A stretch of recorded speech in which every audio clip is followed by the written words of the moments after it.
नमस्कार, मैं doctor Madhu Jain, associate professor in economics, SPC government college Ajmer.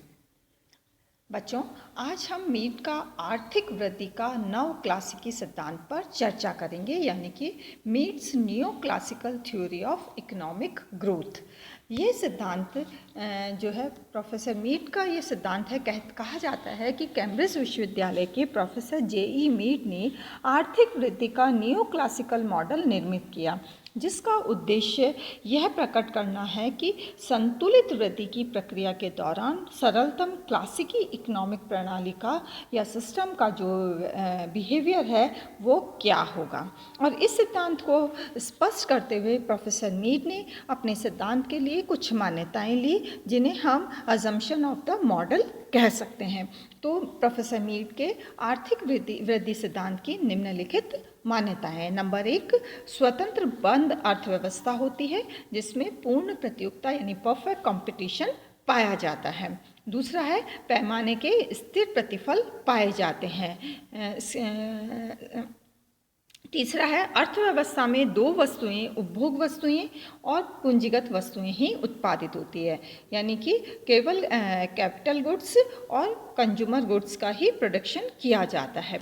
अर्थव्यवस्था में मशीनें ही पूंजी का एकमात्र रूप है। सब मशीनें एक जैसी ही मान ली जाती हैं।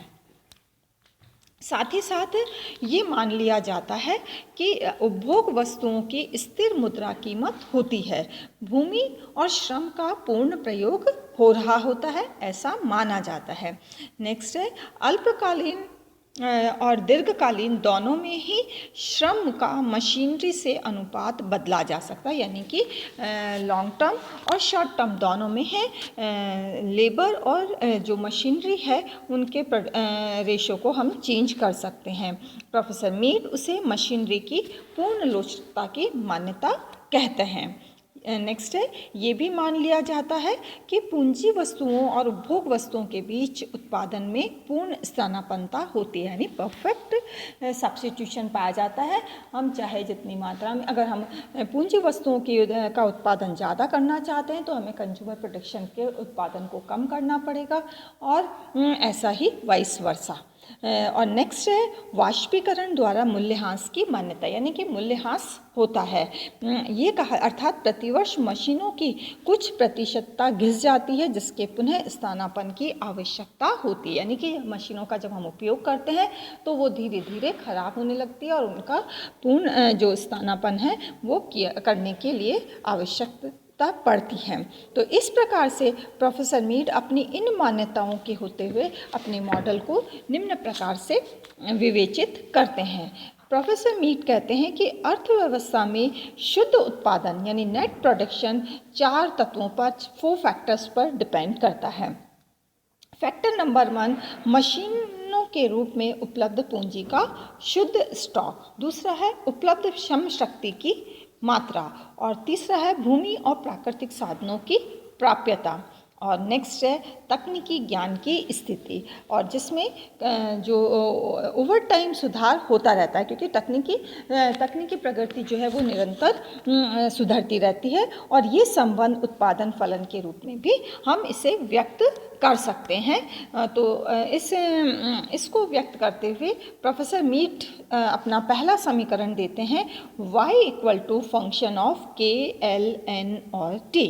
यहाँ पर y शुद्ध उत्पादन या शुद्ध राष्ट्रीय आय है, k पूंजी का वर्तमान स्टॉक यानी मशीनें हैं, L जो है वो श्रम शक्ति को, लेबर फोर्स को डिनोट करता है, और N भूमि और प्राकृतिक साधनों को बताता है, जबकि T जो है वो टाइम है जो कि तकनीकी प्रगति को प्रकट करता है। तो इस प्रकार से प्रोफेसर मीट अपने सिद्धांत को विवेचित करते हुए कहते हैं कि राष्ट्रीय आय यानी नेशनल इनकम में किस प्रकार से परिवर्तन होता है या उसका क्या व्यवहार रहता है।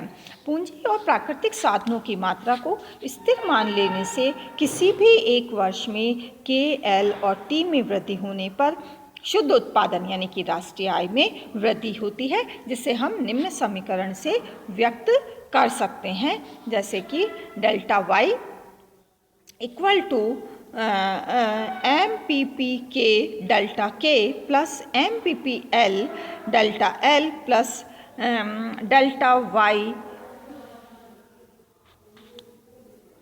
तो इस प्रकार से इस समीकरण को व्यक्त करते हुए यहाँ पर हम जानते हैं कि डेल्टा जो है प्रत्येक स्थिति में चेंज यानी वृद्धि को प्रकट करता है। एमपीपी के पूंजी की सीमांत उत्पादन है और यहाँ पर डेल्टा के जो है वो मशीनरी के स्टॉक में वृद्धि को बताता है। एमपीपीएल श्रम का सीमांत उत्पादन है। श्रम की मात्रा में वृद्धि को हम डेल्टा एल द्वारा डिनोट करते हैं और टी के स्थान पर यहाँ वाई डैश रखने से और तकनीकी प्रकृति के कारण वार्षिक उत्पादन की वृद्धि दर जो है वो डेल्टा वाई के द्वारा डिनोट की गई है।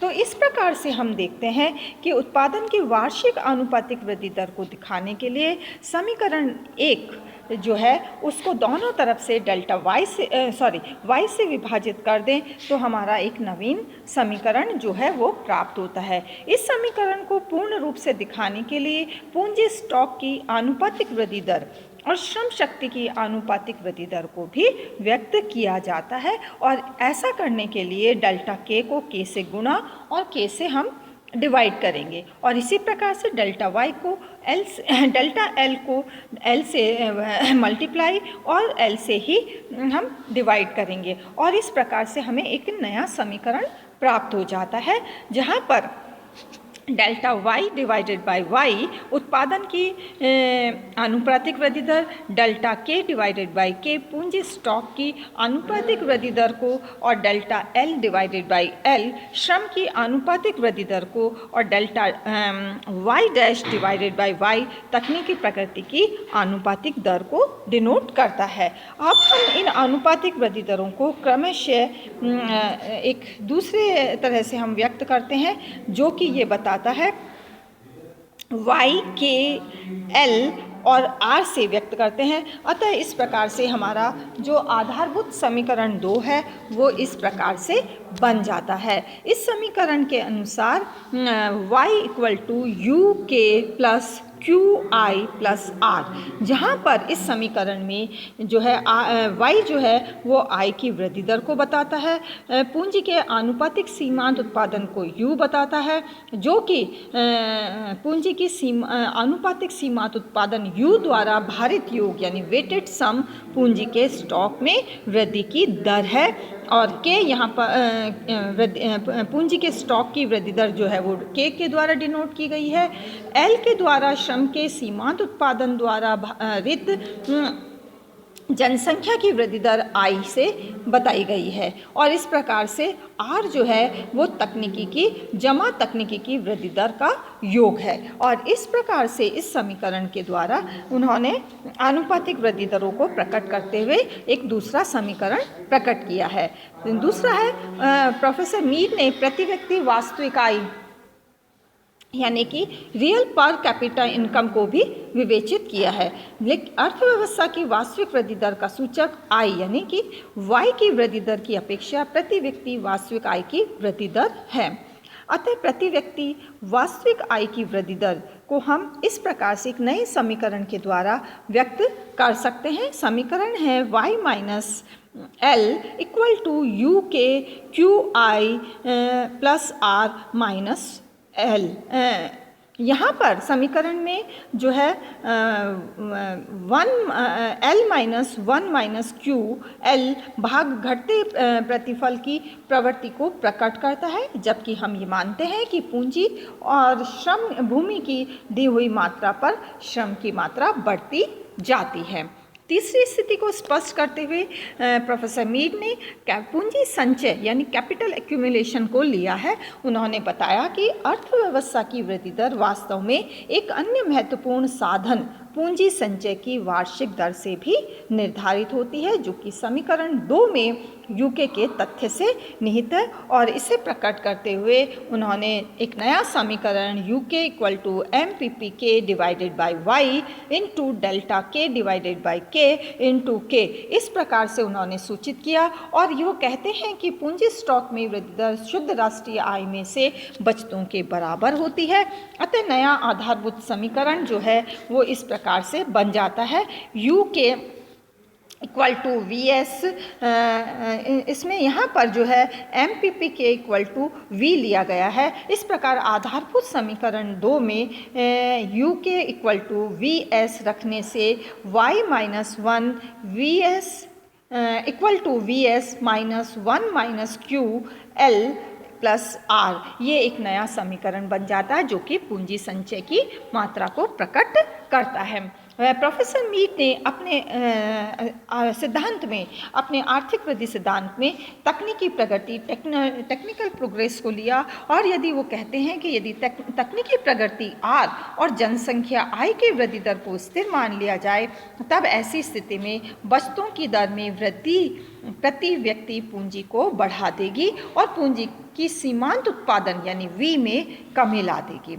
यदि भूमि और श्रम के स्थान पर पूंजी का सब्स्टिट्यूशन संभव होगा तो पूंजी की सीमांत उत्पादन वी में कमी अपेक्षाकृत कम होगी और तकनीकी प्रगति आर के प्रभाव के कारण वी में वृद्धि होगी, जो आने वाले समय में प्रति व्यक्ति आय की दर में वृद्धि करने में सहायक होगी। इस प्रकार साधनों द्वारा बढ़ाए गए आर्थिक लाभों में आय वितरण में परिवर्तन के कारण बचत एस की ओर बढ़ने की संभावना होगी और इस प्रकार से हम स्थिर जनसंख्या जिसमें आय इक्वल टू 0 होने पर प्रति व्यक्ति वास्तविक आय पूंजी संचय की दर वी एस और तकनीकी प्रकृति आर पर निर्भर करती है और इस प्रकार हमारा समीकरण हो जाएगा Y equal to V S plus R, जहाँ पर हमने i इक्वल टू 0 लिया है। यदि जनसंख्या वृद्धि i जिसको हमने डिनोट किया i से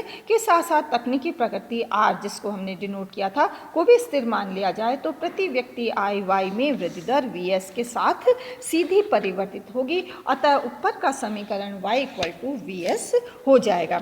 प्रोफेसर मीड ने अपने इसी स्थिति को एक रेखाचित्र के द्वारा भी स्पष्ट किया। उन्होंने कहा कि कुल राष्ट्रीय उत्पादन यानी आय पर तकनीकी प्रभाव को हम इस रेखाचित्र के द्वारा समझा सकते हैं।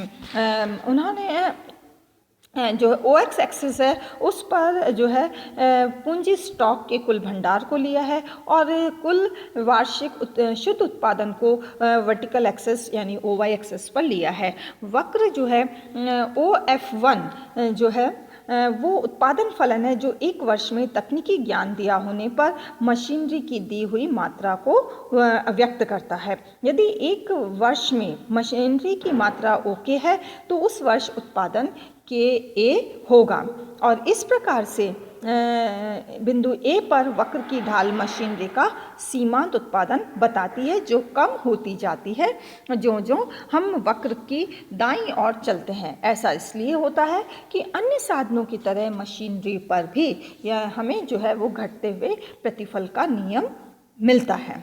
दूसरी ओर अगर वर्ष 2 में तकनीकी प्रगति के कारण नया उत्पादन फलन जो है OF2 हमें प्राप्त हो जाता है, जिसमें O के मशीनरी के प्रयोग से वर्ष 1 में उत्पादन के KA की अपेक्षा अधिक उत्पादन KB प्राप्त होता है और इस प्रकार से OK1 मशीनरी के प्रयोग से वर्ष 2 में अधिक उत्पादन K1D हो जाता है जो वर्ष 1 के उत्पादन K1C से अधिक है। इस प्रकार से स्पष्ट होता है कि तकनीकी प्रकृति से कुल वार्षिक शुद्ध उत्पादन में वृद्धि होती है। प्रोफेसर मीड ने अपने सिद्धांत को आगे स्पष्ट करते हुए सतत आर्थिक वृद्धि की अवस्था the state of steady economic growth को बताया है। इस अवस्था के लिए प्रोफेसर मीड ये मानकर चलते हैं कि जनसंख्या आनुपातिक दर यानी I से बढ़ रही है और तकनीकी प्रकृति की दर जिसे हमने R से डिनोट किया था स्थिर रहती है। इस अवस्था में कुल उत्पादन यानी Y में वृद्धि दर और प्रति व्यक्ति आय में वृद्धि दर भी स्थिर ही रहती है। इसके लिए उन्होंने 3 स्थितियां जो है वो ली है। पहली स्थिति है कि विभिन्न साधनों के बीच सब्स्टिट्यूशंस की सब लोचें इकाई के बराबर इक्वल टू वन होती है, दूसरा तकनीकी प्रकृति जिसे हमने आर से डिनोट किया था, सब साधनों के बीच में कांस्टेंट रहती है, और तीसरा बचाए हुए लाभ एस वी, बचाई हुई मजदूरी जिसे हमने एस डब्ल्यू से सूचित किया, और बचाए हुए लगान एस जी के अनुपात में सब स्थिर रहते हैं। अतः कुल बचतों S equal to S V U plus S W Q plus S G Z का राष्ट्रीय उत्पादन में अनुपात भी स्थिर ही रहेगा। और इस स्थिति को प्रोफेसर मीड ने निम्न समीकरण से सूचित किया है, जो समीकरण इस प्रकार से है। इस तरह से इस समीकरण के माध्यम से उन्होंने ये माना कि y डिवाइडेड बाई k तब स्थिर रहेगा जब पूंजी स्टॉक की वृद्धि दर k और राष्ट्रीय आय की वृद्धि दर y के बराबर हो, तब आय की वृद्धि दर जो है वो स्थिर रहती है। नेक्स्ट अपने सिद्धांत को स्पष्ट करते हुए प्रोफेसर मीड ने जो है वो क्रांतिक वृद्धि दर क्रिटिकल ग्रोथ रेट को लिया है। उन्होंने कहा कि सतत वृद्धि दर के लिए आय की वृद्धि दर और पूंजी स्टॉक की वृद्धि दर जो है वो बराबर होनी चाहिए।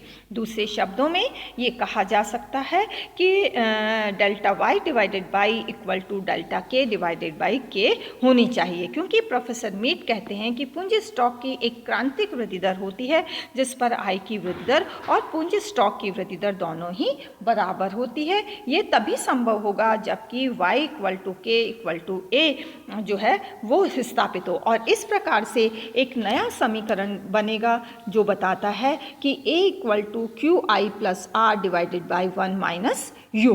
इस प्रकार से मीड कहते हैं कि इन परिस्थितियों के कारण अर्थव्यवस्था में अस्थिरता की स्थितियां उत्पन्न हो जाएगी, कंडीशन ऑफ इनस्टेबिलिटी।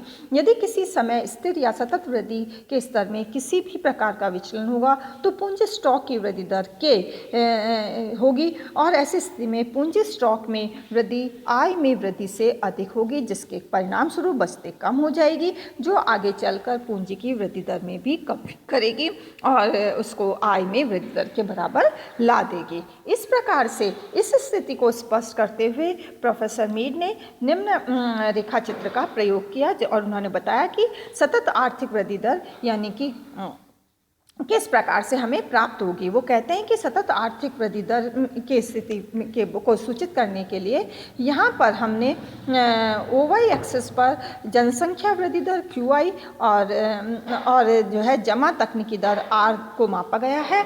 दूसरी ओर उन्होंने एक बताया कि क्षैतिज जो है हॉरिजॉन्टल एक्सिस पर हमने पूंजी स्टॉक की वृद्धि दर K को लिया है, जिसे बिंदु O से 45 की रेखा से दिखाया गया है, जबकि वर्टिकल एक्सिस पर जनसंख्या वृद्धि दर को लिया गया है जो कि QI को बताती है। जमा तकनीकी प्रगति दर R को मापा गया है। आगे प्रोफेसर मीड कहते हैं कि AY राष्ट्रीय आय की कुल वृद्धि दर Y को मापता है, जबकि U रेखा पूंजी की आनुपातिक सीमांत उत्पादकता को मापती है। स्पष्ट है कि बिंदु B पर राष्ट्रीय आय की वृद्धि दर यानी Y से अधिक होगी पूंजी स्टॉक की वृद्धि दर K से, क्योंकि 45 डिग्री की जो रेखा है वो K रेखा से नीचे रहती है, रेखा Y से। इसी प्रकार राष्ट्रीय आय की वृद्धि दर Y जो है वो BE is greater than CE पूंजी स्टॉक की वृद्धि दर K से है। वास्तव में CE इक्वल टू OE राष्ट्रीय आय में पूंजी की आनुपातिक सीमांत उत्पादकता यानी U बराबर होगी DE, और जनसंख्या वृद्धि जमा तकनीकी प्रगति QI प्लस R ये बराबर होगी BD के। अतः बिंदु B सतत आर्थिक वृद्धि का बिंदु नहीं होगा। परिणाम स्वरूप पूंजी स्टॉक के बढ़ाना शुरू होगा जब तक बिंदु H नहीं आता है, जहां पर Y equal to K equal to HF जो कि सतत वृद्धि की अवस्था को सूचित करता है। इस प्रकार से उन्होंने अपने इस सिद्धांत में क्रांतिक वृद्धि दर का माप भी किया, और जो कि वृद्धि दर को उन्होंने बिंदु H से निकाला जा सकता है। इस प्रकार से प्रोफेसर मीड ने अपने आर्थिक सिद्धांत को विस्तृत रूप से रेखाचित्र और समीकरणों के माध्यम से सूचित किया है। Thank you.